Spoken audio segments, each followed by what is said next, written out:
Welcome, everyone. Thank you for joining us today for our 17th Fluorescent Friday event. My name is Dr. Lina Cardenas, and I'll be your host today. I'm a member of the Color Council and an assistant professor at the School of Design at the Pontificia Universidad Católica in Chile. Before we begin, I'd like to ask you to keep your camera off and your mic muted during this event. Thank you.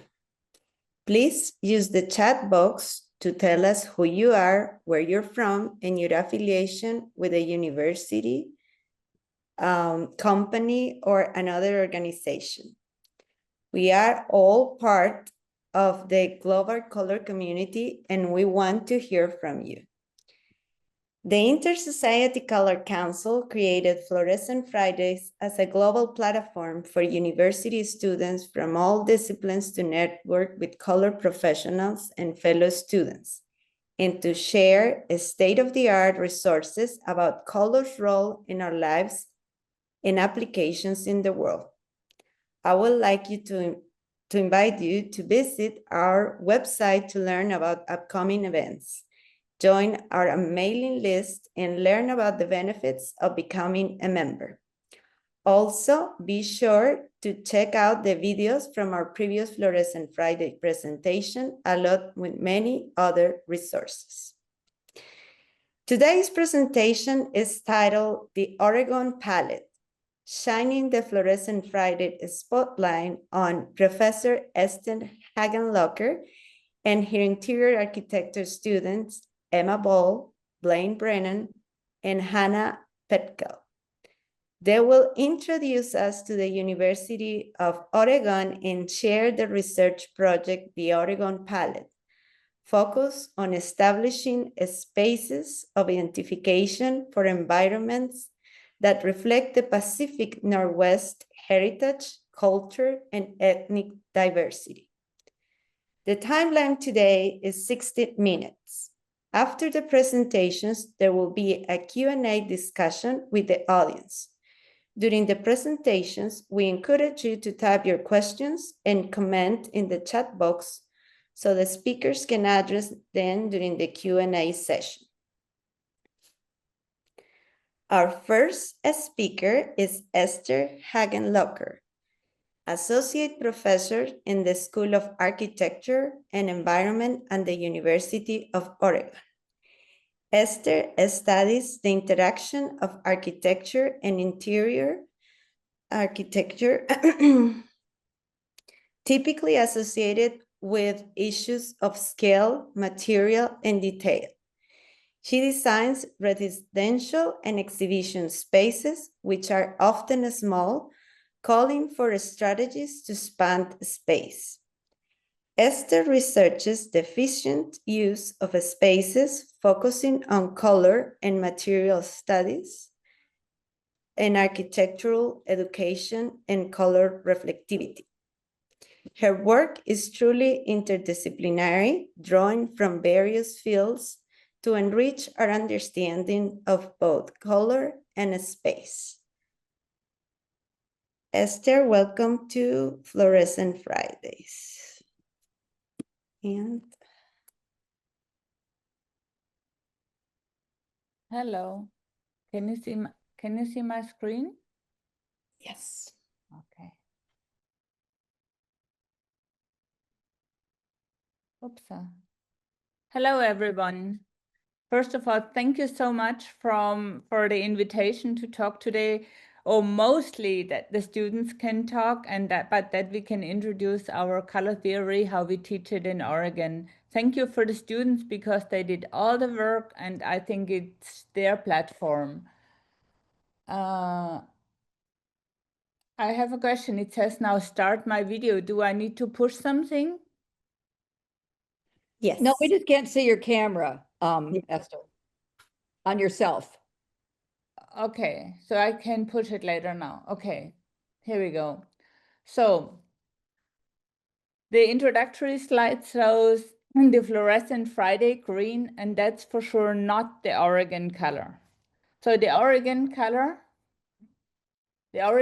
is much more muted, much more humble, And so this screen that I got here is from the oldest tree that is existing right now in Oregon. It's a Douglas fir tree, and this is kind of the nuance where Oregon is going to. But there are many more colors, and so one of these exploration that I want to do in color theory, that the students learn the foundations of color theory, but they also learn about reading their spaces around them through color.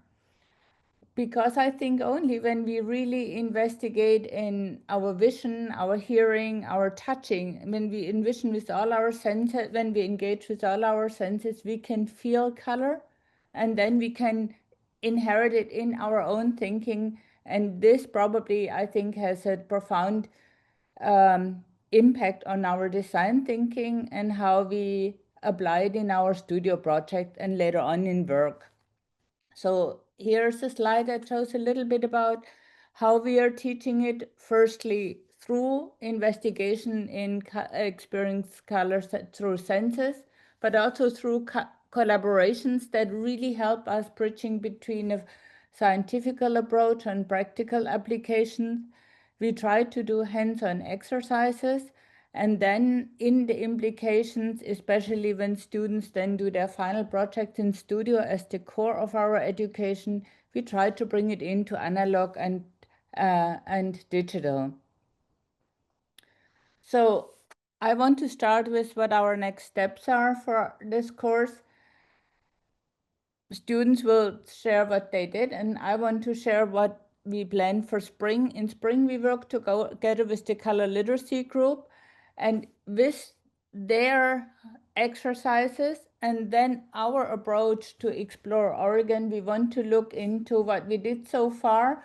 What are the buildings on campus, in the neighborhoods? What is the indigenous culture in Oregon? But also we want to look into ecosystems, and in there, because we cannot cover all, we want to go into very specific buildings, sites, tribes, and so on, so that students work in teams, looking at the Frank Lloyd Wright Gordon House or old mills, or looking into industry that we have here, like metro paint or, for example, stained glass, and also into like indigenous blends and colors. And so this will be a mix of everything that we did so far. And what we did so far, I want to show you now by going through like a lookbooks. We looked into the different ecological reasons, geographical reasons in Oregon, because this is one of the assets that we have here, that we have such a variety of landscapes. Oh, and I want to go back, and in that we hope that we can at one point, but this will be a long time project, develop a kind of an Oregon color atlas. And when I say that we work in collaboration, I think the transformative power of color is both in color itself, but also how we communicate it. And since 10 years, we are working together with RAL. They were instrumental in starting that whole thinking. Then in 2021, Malem joined us, University of Hildesheim, Timo Rieke was there. And as I said, we started a little bit working with the color literacy group, but 2025 will be the core of it. And our collaborators, I want to point them out because everyone dedicates a lot of effort and time to do it. For me, primarily, it's Markus Rentrop as the most loyal collaborator that I can imagine. And similarly then with René Band from Malem Architects in Portland, bringing in like real life projects that they are working on. What is difficult in all that is the situation that we have in our accreditation. On the left side, you see that color was a required standard up to 2024. And there was pretty much in every standard, there was the word color when it came into showing how students work in interior architecture with color. And that has shifted now completely to color and light. And from those many points that we have to prove or give evidence that in our student work that we are teaching, that it has shifted now to color, light, environment, And so we need to shift also the assignments and the output that we are creating. From standard assignments that we have, like how to work color mixing, how to look into color contrast or look into color photages, we went into a much more like how do humans interact with color, to what is my interest both in my own work and also in the way how I'm teaching. For me, the person in the space is the most critical element of design thinking. I go through these slides, as I said, quickly. 2015, the focus was very much on color in spaces and how it performs. 2020, we looked into color identity, like how do people express themselves, what is their color autobiography. I also taught that course in the Honors College. 2018, to go back again, we started with the color and light, but the color and light exercises that we had there were also thinking about like what's the translation of color and how can we communicate it in a non-standard way. And at that time, that was 2017, I didn't put them in chronological order, more in thinking order.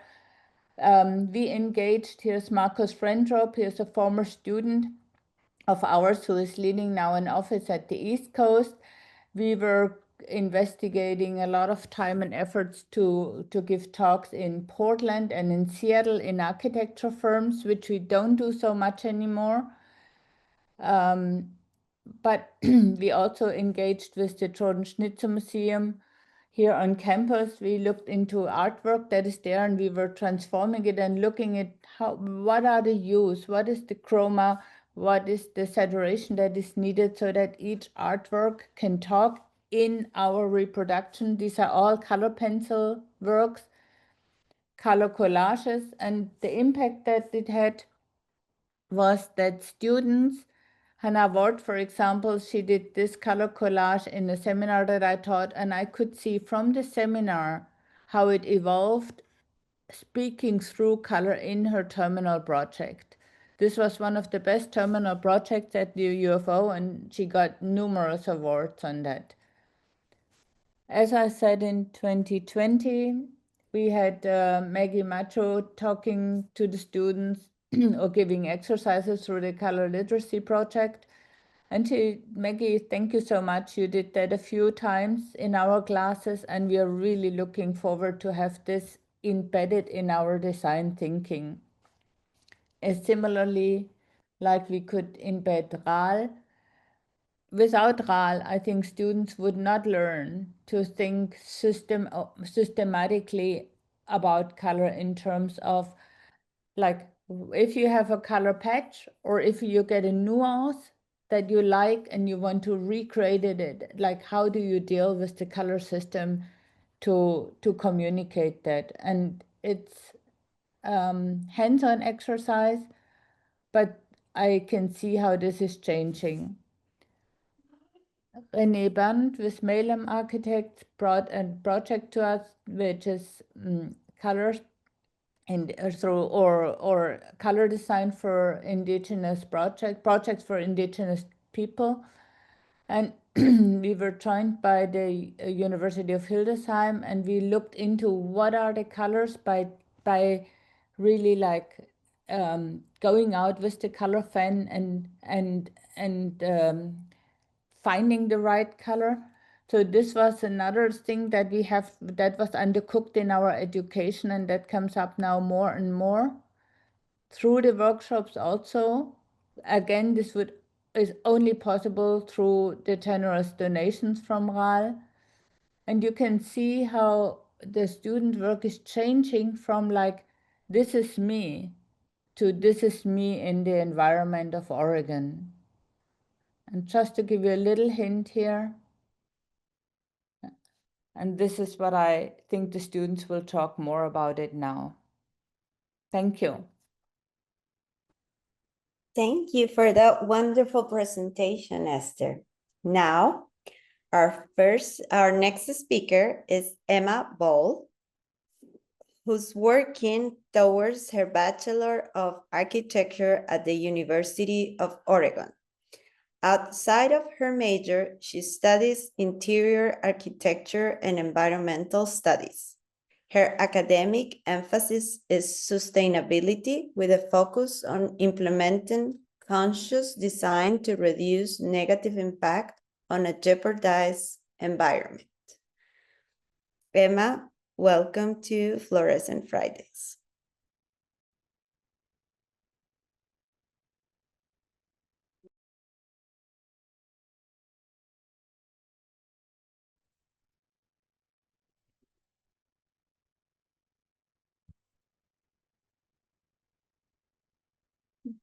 Thank you, Esther, for the introduction and your approach to teaching us color.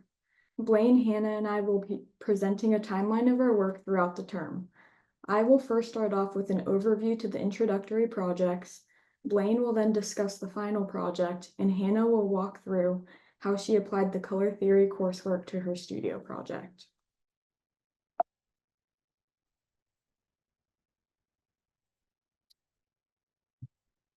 Oregon is located in the northwest of the United States, situated north of California and south of Washington State. The state of Oregon contains many diverse landscapes that we were able to draw inspiration from, such as the coast, the forest, the valley, the mountains, and the desert. At the University of Oregon, we are located in Eugene, which is approximately a 2-hour drive south of Portland and an hour from the coast.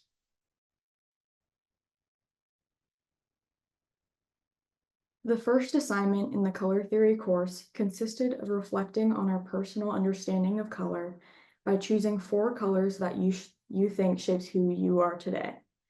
For me, this assignment was very daunting as I didn't consider myself knowledgeable on color. But when thinking of color, I tried to visualize something familiar.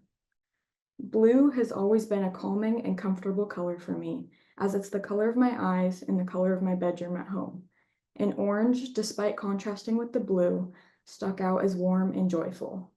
As I'm originally from California, the orange color reminded me of the newly sprung fields of California poppy flowers that fill our hills in the springtime.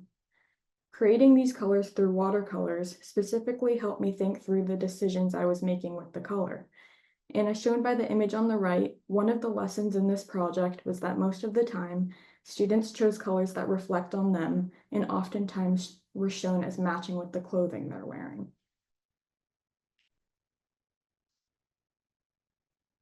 The next few assignments consisted of color mixing, purely with the primary colors of magenta, yellow, and cyan. This method of colored pencil techniques was attributed to the artist Mike Pease, who used the simplicity of the primary colors to understand the world around him. The color circle, although it looks simple, was certainly not, and it took both time and practice to understand how the colors blended together to create the specific hue. Many techniques were developed during the color mixing assignments, such as the amount of pressure of the pencil on the paper, the sharpness of the pencil, the amount of blending, as well as how often to swap between colors. The other color mixing projects consisted of the color scale and grayscale, still purely using the primary colors of magenta, yellow, and cyan. In the color scale on the left, we were to use a specific primary color, in my case magenta, and use the other 2 primary colors of yellow and cyan to create a color scale. The goal was not just to create hues, but to understand how the subtle addition of cyan and yellow incrementally shifts the perceived color. The grayscale on the right first started off with a black colored pencil for a baseline scale, ranging from black to white. Below this baseline, only the primary colors were used to match the baseline grayscale as best as possible. By mixing all 3 of primary colors equally, we were attempting to achieve a neutral gray.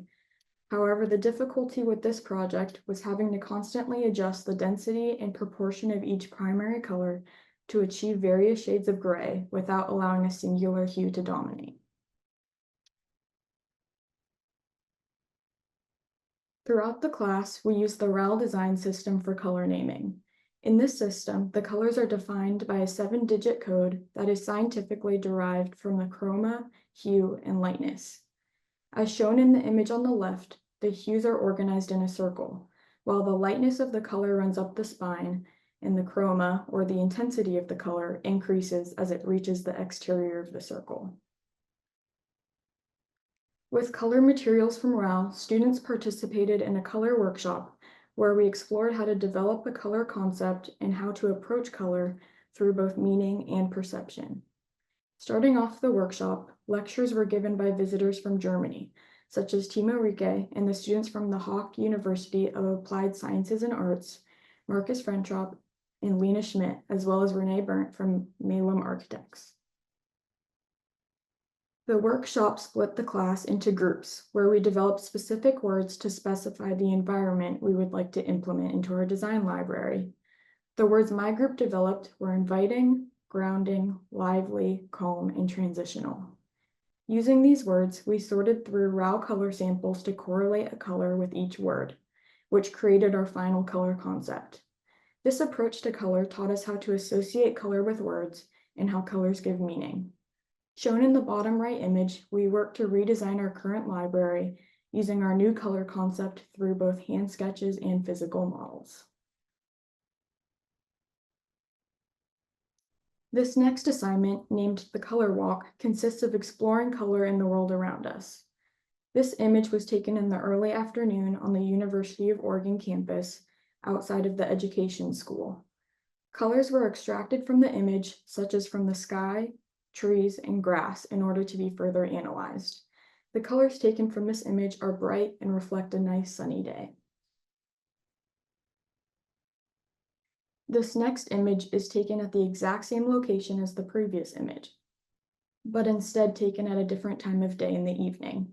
The colors from this image, even though they are extracted from the same objects as the previous image, are much more muted due to the altered lighting from the sun. In comparing the colors between the images, there is a large shift in the perceived color. The daylit image taken in the early afternoon with high intensity direct sunlight reflects colors of brighter hues and higher contrasts. The image taken in the evening lighting with lower intensity diffused light reflects cooler and muted hues. The extracted colors in both images, although taken from the same source, are interpreted differently. This project illustrated that color is not inherent to an object, but instead a product of light reflecting off a pigment.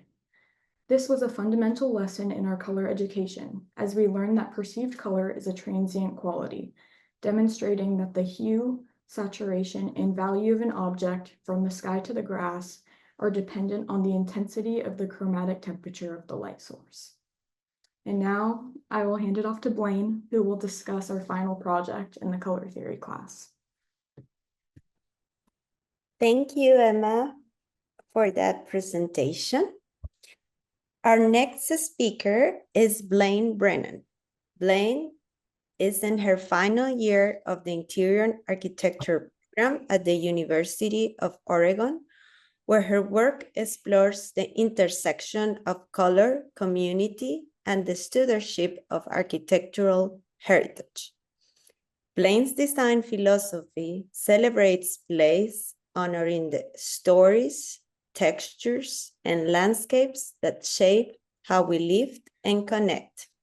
Blaine, the screen is yours. Good afternoon, everyone. I'll be walking you through my final color theory project, a synthesis of all of my work this term. I focused on redesigning a key academic space in our design library through the lens of color theory and cultural connection. I always start a design project the same way, by asking myself a few key questions to guide my design process.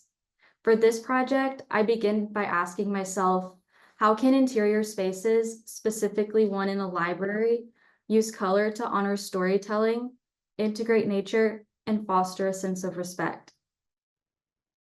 And how will the developed color concepts relate to the Oregon palette?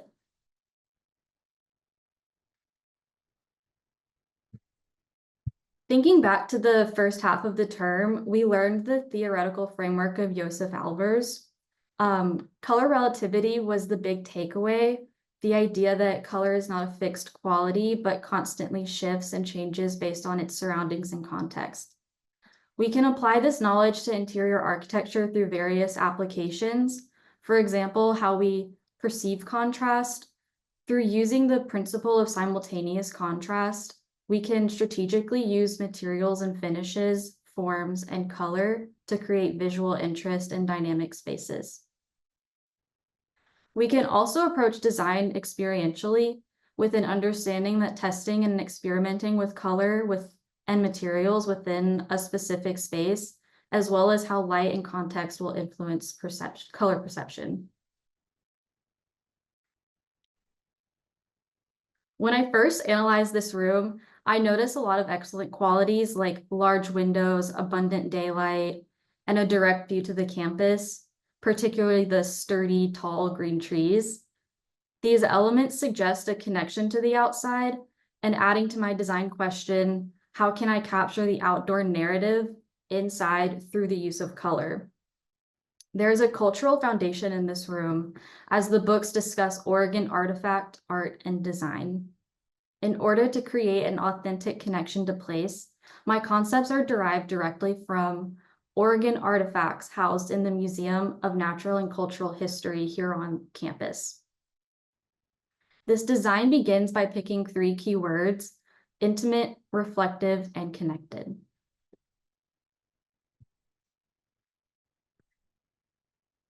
My first color concept is inspired by serpentine, a metamorphic rock found in Oregon's Klamath Mountains. There are varying shades of green with interesting hues of yellow and blue. The rock itself can appear lighter or darker, depending on how you view it. Serpentines are full of contrasts and are diverse and rare rocks. The serpentine soils are unique as flora evolve and adapts to the complex landscape. What caught my eye with this artifact is how much it plays with the light. Creating this color concept required more than just matching the hues to the rock. It required control. You can see that proportion becomes vital, and you may notice that the color concept is centered on deep, dominant greens. Varying hues of pinks and purples are added to create more complexity.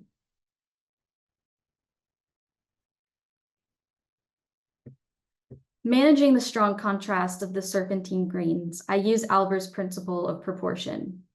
The inherent meaning here lies within resilience and adaptation, with my color strategy mimicking the rock's shifting appearance.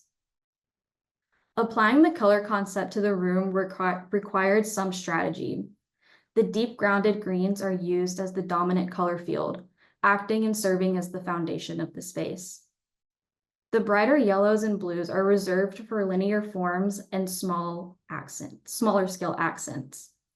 The use of proportion here ensures that the concept is grounded yet unified, fulfilling the serpentine's role as land's stable foundation. Simultaneous contrast influenced this application, much like the rock's shifting appearance in the light, making the color concept visually active. By placing lighter greens next to the darker greens, the contrast is heightened, creating a visual flicker that mimics the reflectivity of the rock surface.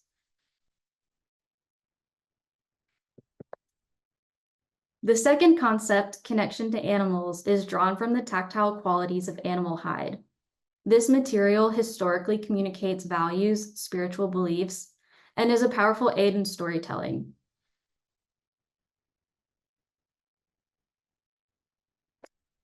This concept is softer, focusing on the subtle variations of the tones found in the hide. It's about harmony and the gentle tactile experience of that material. When creating this color concept, the value of the colors couldn't be too similar, or it runs the risk of the room falling flat and lifeless, undermining creating the intimate and reflective quality that I was intending to create.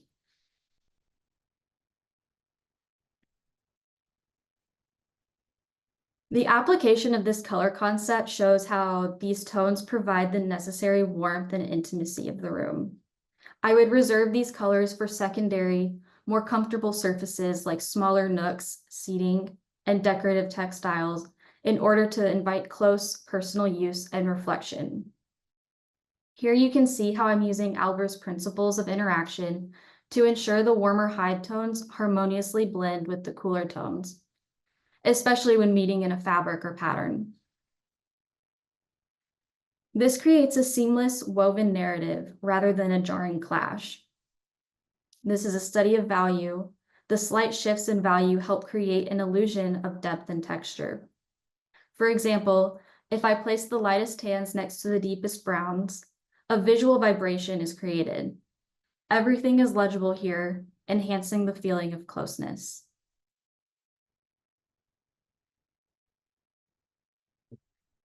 Tying this back to the raw color system, I apply my color concepts to this professional framework, mapping out my color concepts using the raw Design Plus system. By mapping them out, it helps to visualize the trends. It is also an excellent way to train your eye in seeing the subtleties and nuance of color. To quickly situate you all with how this works, the Raw Design Plus code is a 7-digit numerical code describing a color's position in a 3-dimensional color space, looking at hue, lightness, and chroma. The first 3 digits represent hue, the 4th and 5th represent the lightness, and the last 2 digits represent chroma.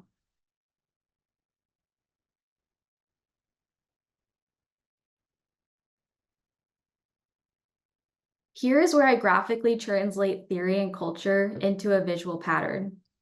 Much like woven goods, I link the 2 color concepts through a shared visual language. The pattern created addresses complex narrative, where pattern acts as the story. Just like in the application to the library redesign, the proportions are not random, but help create that narrative. The first concept, connection to land, is more grounding, while the second concept, connection to animals, gives more of an intimate atmosphere.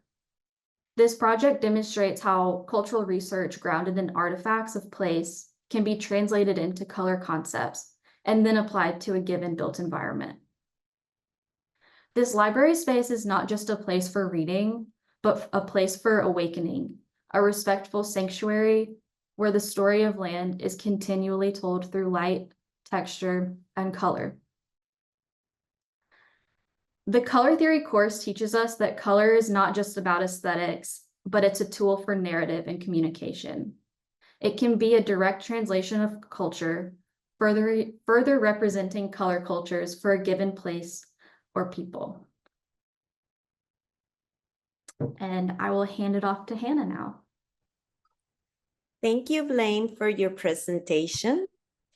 Our final speaker today is Hannah Petko, who is working towards her Master's of Interior Architecture in 2026. Hannah is an interdisciplinary designer whose practice centers on connection, bringing together material, process, and people through the design of object, spaces, and experiences.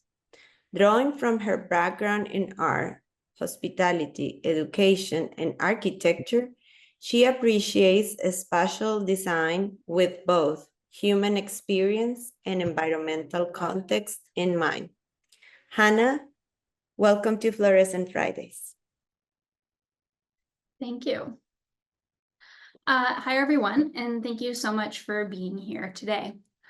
I'm going to share a project that applied the knowledge from color theory to a studio design project. Studios are courses we take almost every term in architecture and interior design school, where we develop designs that follow a specific program or topic, ranging from large cultural buildings like museum to multifamily affordable housing. Sometimes these are hypothetical designs where we are building from the ground up, which is more common in architecture. With interior design, we are usually working with an existing building, transforming its function and appearance. The specific project I'm going to share is one I was working on simultaneously to studying color theory with Esther. Our studio program was to transform this historic car dealership in Eugene into a restaurant theme of our choice. Blaine and I were in a group together that developed a program of seasonally focused seafood restaurant featuring the abundance of the Oregon coast, what we titled Tide to Table.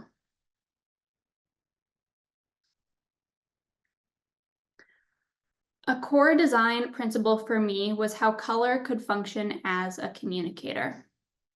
Josef Alber's interaction of color has been influential in my art practice and interior design work for a long time. I'm drawn to his work for how it shifts the mindset that color is not static or passive, but very much active with agency in how it is perceived in its surrounding context. The way that Albers conceived of this collection of silkscreens as a guidebook to visually explain his complex color theory principles celebrates color as a communicator. As I was revisiting the silkscreens, UO was lucky to have a collection of them in their archives. I was reminded of the international nautical flags for their graphic qualities and simplistic yet powerful use of color contrast as a communicator. These flags were designed to be visible from long distances on the open ocean, where rolling waves and fog were frequent visual obstructions. Here we have a simple composition of a frame or field, divided equally in half horizontally and filled with two contrasting hues. This composition strategy became key in my project. The way these two bands of color meet at the horizon holds our attention, or maybe it becomes the axis that you bounce back and forth over. I cannot also not think about how the Pacific Ocean meets the Oregon coast and draws our eye out to it with the strong horizon line. The Oregon coast has a rich and dynamic palette. It oscillates between vivid hues on a sunny day, but more often is veiled with a layer of fog, its very own interaction of color.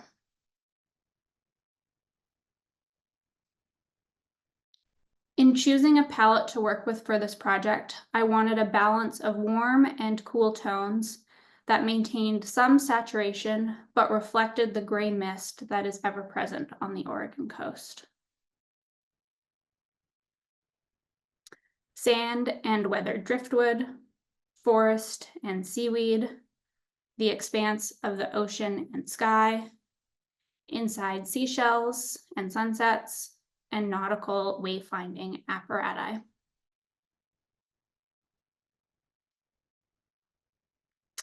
Another guiding principle in my design was to employ the application of color as a way to carve out space and delineate zones within the restaurant. On the left is an initial massing model that was abstractly exploring carving out space with paper. And on the right, the partie diagram that I ended up with that shows how color was used to define zones within the restaurant.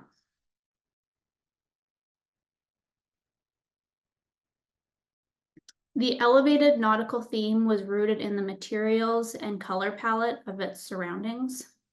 Wood became the primary material with 3 half-painted solid feature walls that were sequenced in the space.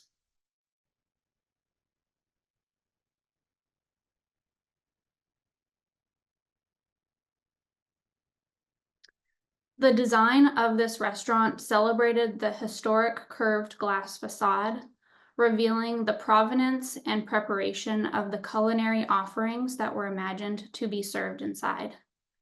The concept of transparency, conceal, and reveal was emphasized through the openness of the floor plan, relying on sightlines to these feature walls to differentiate spaces within the large restaurant while also guiding a circular procession through it.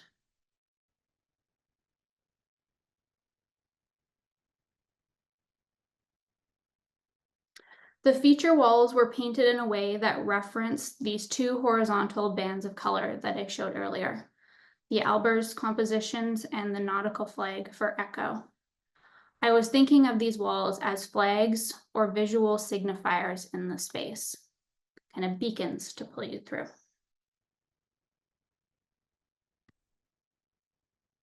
Here are views of these different zones within the restaurant that were carved out through form and how distinct colors were used to guide your eye or your body as you move through the space.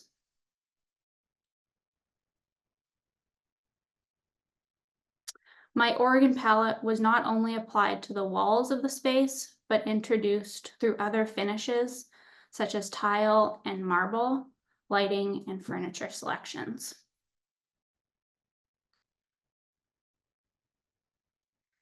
And as I mentioned in my bio, I am also an artist as well as pursuing interior design. So I thought I'd share a few images of my artwork, which are very informed by Oregon and the colors here.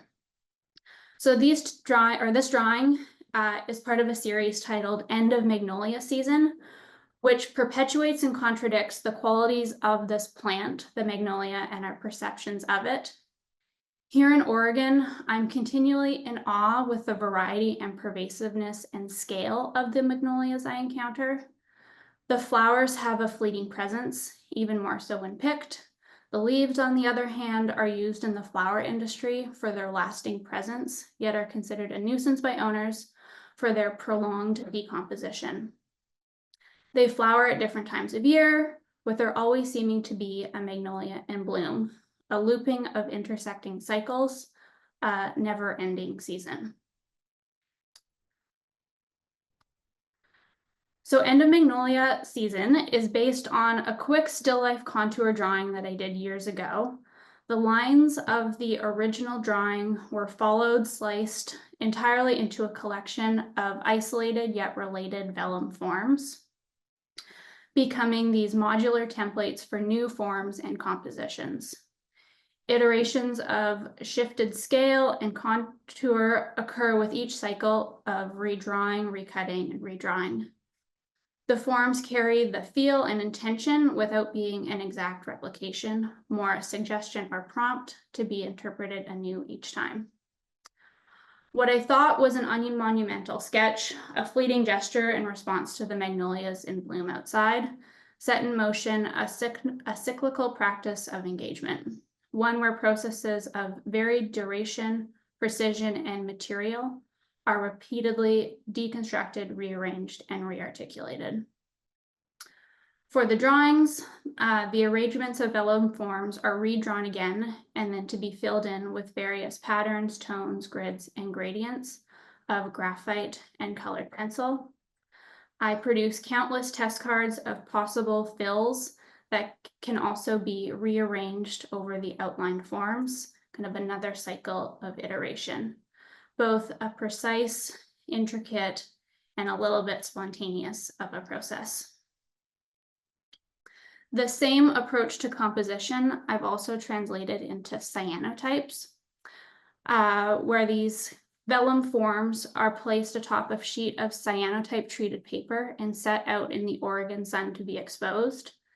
The vellum forms function as a resist to the sunlight, and factors such as wind, cloud, and seasonal sun intensity intervene, causing unpredictable results, even within the quick reproducibility of this process.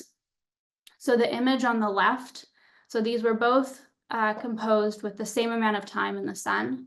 The one on the left was done in June, and the one on the right was done in October. So just expressing the varied light in Oregon through the cyanotype process. And that's all we have for you. Thank you.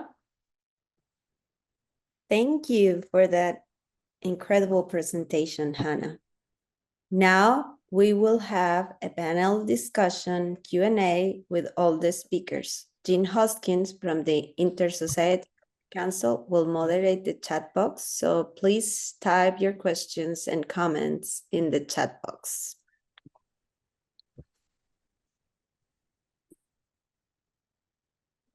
Thank you, Lina. While I'm waiting for the chat box to get some questions, I would like to know what some of the specific color literacy project exercises were that you were able to do with the college student level? Any one of the students can reply to what they did in the class.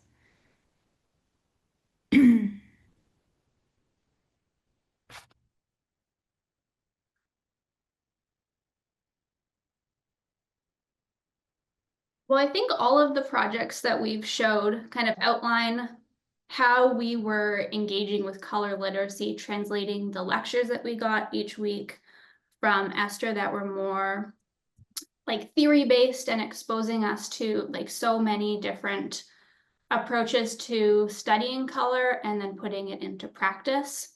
I think learning how to mix color was like a very foundational exercise because you have to be so in tune with what you were, like how your body was practicing that, the pressure, what Emma spoke about, like the pressure of the pencil, the like ways that you layered that up. And I think that that exercise really made you slow down and kind of like practice what like knowing those colors so intimately resulted in. I maybe respond to that too, Sean. So the the color literacy project that Maggie did with us was the color naming project. And so this was the emphasis we did, but not in that year when that Blaine, Emma, and Hannah were studying. This was 2021, 22, and Hannah, Blaine, and Emma representing the year 2024. So we are going back to the color literacy project, and we will do the 3-dimensional color, like exercises this spring. That's the plan. But it was mostly color naming, and that started 2020 during COVID, and then we did it digital, then we did it in person, and now we do the 3-dimensional object.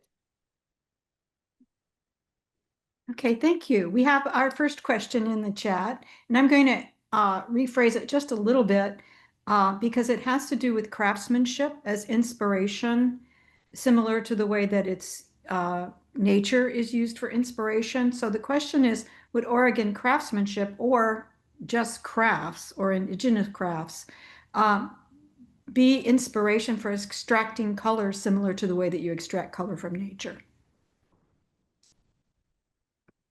Wow. I mean, I cannot answer that without having thinking about it. Maybe students can do that better than me. Oregon craftsmanship, especially for me, coming from I come from a craftsman background, and I'm a cabinet maker myself, and I often think we need to still develop a different craftsmanship here, but I don't want to go down that road. I think what we can learn from Oregon is what also Rainer Benham talked about architecture often is the lightness and the immediateness that people are doing projects here, not thinking about that everything needs to be perfectly, and there's a kind of an how can you say that, an ad hoc momentum in it, and I think that's what we can learn from Oregon craft, and that's what I like a lot here. This is really amazing how people are just doing it. That's so Oregon-like, at least for me in my perception. In terms of crafts, what is happening also is that we have small producers of paint who go down different ways how to produce paint, like for example the Metro paint, and then the stained glass was a big thing in the 20s, 30s here also at the university, and we are just, I'm also at the board for the Gordon House, we're just looking into bringing that attention again back. So I think we can shift in that direction, but as I said, I haven't thought about it too deep. Hannah can probably talk better about it than me. Sorry, Hannah. Yeah, I think coming from an art background, I did my MFA in Oregon as well, so deeply involved in kind of craft, traditional craft processes, textiles, ceramics. I think that drawing, I think that that approach, there's like a delicacy and a sensitivity to material that I think really applies to color. Yeah, and maybe it's not so much craft like in the traditional way, but if I think Portland has an incredible strong design culture. And design, I don't mean like making nicely things. I think about the underground music scene is amazing there. The food culture, I mean, we can read that in the New York Times, and I think it will really shift into a different aesthetic that could come out of the Pacific Northwest. Well, it seems like you have some interesting things to go on and explore. So Yeah, this one, thank you for making me thinking of it. well, you can thank Maria for that. Okay, so this is for the students. Can you describe the most transformative experience in the process in relation to how you think about color and its impact on your life? Do you need me to repeat that? Maybe one more repeat, one more repeat. Can you describe the most transformative experience in the process in relation to how you think about color and its impact on your life?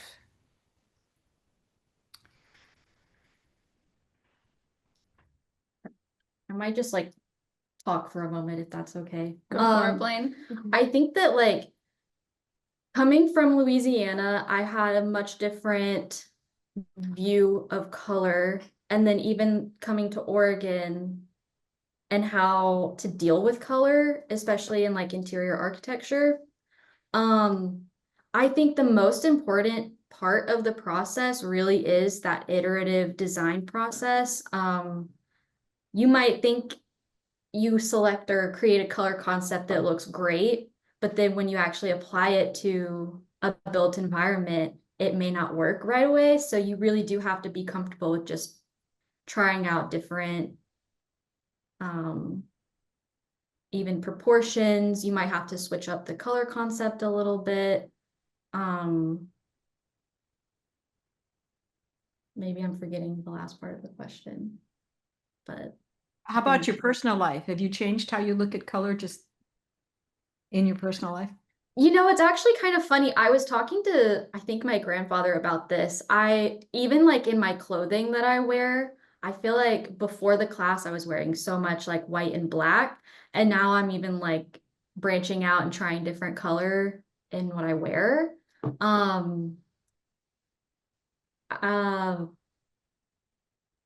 I definitely, since taking this class, have always tried to be a little bit more like pushing myself to use color in general too. Even in like my sketches for studio work, things like that. But I don't know if y'all want to talk a little bit. Do you have a transformational moment, Emma? Let me give you another little prompt. You can answer the transformation, Emma, if you want to. But since you did mention the iterative process of design, walk us through some of the decisions that you had to make about proportion and color that made you eliminate a particular color from your color design rather than select it, because you did have to make choices. And give us an example of something that you eliminated and why. Okay. In one of my color concepts, I included a lot more blue. But when I was applying it to the space, it just wasn't translating what I wanted to, that like really deep ground. I'll take the first concept to land, just wasn't really helping my narrative for the concept. And so that's where I switched to more of the like pinks and purples as that addition to the greens. And even like that was the very last assignment, but we had kind of a assignment before where it was our first go at it. And even like my use in color in that first project of it, like it was very timid. I'll say that. And so then I just was like, let's just go for it and see what happens. And so I amped up the proportion of the color I was using, really just exploring the possibilities of what color could do for the space. So I have to admit, I had to look up serpentine rock. It is actually, I didn't know, I guessed what the color was, and I knew there was a serpentine form, but I didn't know about the rock color. And I was very surprised to learn that it is really very specific to the Western coastal mountains. And so being a Midwesterner, I didn't feel so bad that I didn't know what color it was. So we'll ask you later if you know what the Niagara escarpment color is. And because that's one from here. Yes. So of all of the projects that you did, which is the one that you think that you would carry forward in your next effort? You have a next effort? Like, what's the next project that you're going to be We're doing? all going into our final year. So Hannah and I are developing our like thesis comprehensive project, and then Emma will be doing, what are you doing again? I'm going to be working in a housing studio moving forward, a housing project in downtown Eugene. Okay. I think something like back to the question about what was a transformative exercise from the class, I think the color walk where we took photos and analyzed the color in two very different times of day was really shocking. Like, I know that I live in the world, I look around, but I think distilling it to this color palette and seeing how dramatically different colors appear based on different times of day, and then also applying that to different locations in the world, and then you introduce electric light, and that's a totally different ballgame. We recently remodeled our house here, and selecting a color for our bathroom, I think we had about 10 different samples of all seemingly very, very similar colors, and kind of watching and sitting with them over the course of a couple weeks and seeing how the light changed even from summer to fall, and how those colors appeared during the day when it was all daylight versus at night with electric light. The color we ended up choosing was one that we didn't really like at the beginning, but it was how it appeared in all of those different conditions that made us choose it. So I think that is something that I take forward in my design, is really sitting with color for longer and really experiencing them in different lighting conditions to really get to know how they operate and how they function. So did you do that color walk using a camera, and you captured your color images with a camera, or did you have a palette? Because I saw some pictures where it looked like you had a color palette that you were matching the. So we took photos and then developed a color palette from those photos. And that was what was the process of getting the color palette from your camera to a design program? Illustrator has a fantastic little like dropper tool. So you can kind of pick any point in your photo and it will pop out a solid color, and then you can kind of match that to the raw system either digitally, but you know, the digital expression of colors is so different than like physical. So we had sets of the raw color fans in class that we could use as well to match our colors. Now, did you actually get the textiles for the library produced? Or were they still concepts? It was still in the conceptual phase. Okay, I was wondering how you were going to specify the colors for the manufacture of the textiles. Well, Sean, I want to add one thing here, because Osvaldo also brought it up with the color naming. Yes, we were working when Timo Rieke was here in a one-day workshop with color naming. Also in the class, it's rather a challenge because we are between 50 and 70 people in the class. And color naming, Osvaldo, only works, I think, if people then have a chance to exchange on those terminologies. Otherwise, they're just headlines. I will take your comment, because Osvaldo, you know, I'm since I first met you, you always go right to the point in my work. I appreciate these comments very, very much. But I really have to think about how it's a big ship to move on with so many people in the class, and we only meet 2 hours per week.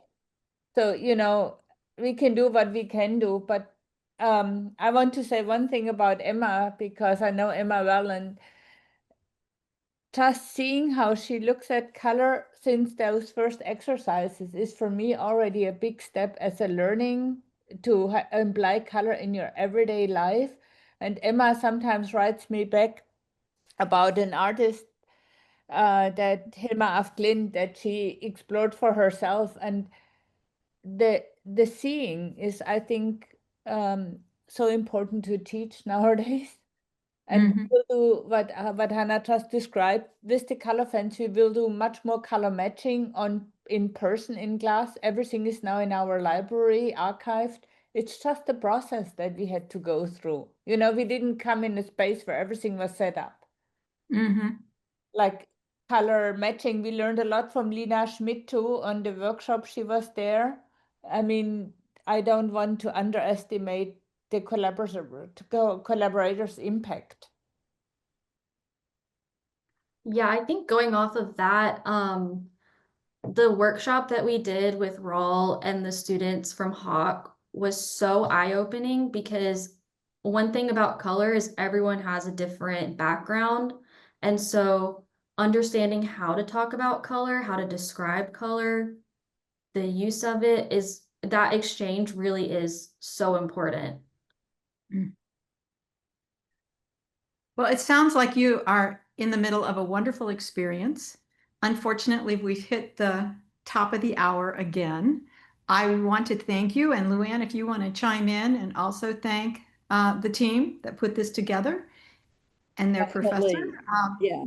We are just thrilled that you joined us today. Yes, wonderful work. Thank you so much for what you're describing, and the importance of this color literacy and the hands-on experience. And your presentations were very beautiful. Thank you. Well, thank you. I would like to say to the students, thank you very much too, because without them, I mean, we couldn't do it. We learned from the students. Excellent. Thank you to all our guests for sharing your inspiring work with us. Thank you also to everyone who joined us today for our 17th Fluorescent Friday. Stay tuned for details of our next Fluorescent Friday event in February with Professor Dimitris Milona and his data science and knowledge exchange students from Northwestern University in London. We also invite you to visit the Color Council website at iscc.org to sign up for our newsletter, become a member, and learn about all our programs. Also, just to remind you, we have the latest videos from our Fluorescent Fridays talks in there, so make sure you check them. Thanks again to everyone, and have a colorful Fluorescent Friday. Congratulations, many thanks. Thank you, Thank everybody. you. Thank you. Thank you.